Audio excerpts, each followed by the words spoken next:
To all my soon-to-be mom friends or my expecting mothers that are on this feed, I need to give you a quick PSA to help save you from this fate, okay?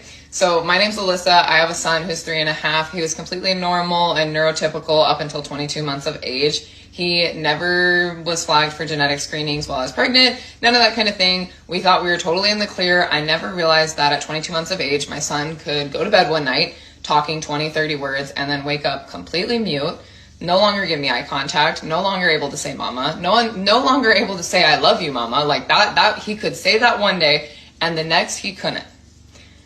I never knew that was even a possibility. As like a first-time mom, that never even crossed my mind. But I do remember while I was pregnant, I had heard about cord banking and placenta banking, and I kind of looked into it, but it was $1,500 for the initial get-go. Like literally just like signing up and sending it over was $1,500, and we were trying to buy a house at the time. So I was like, I don't know that I'll ever need this. He passed the genetic testing. Like I didn't know why I would need it, but it seemed like a cool idea. And then it was like $400 a month. I was like, I can't do that. I don't know if I'm going back after maternity. I don't know.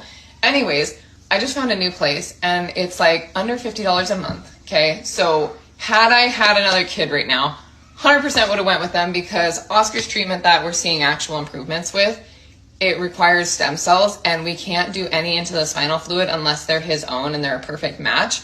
All the other ones we're doing are via IV.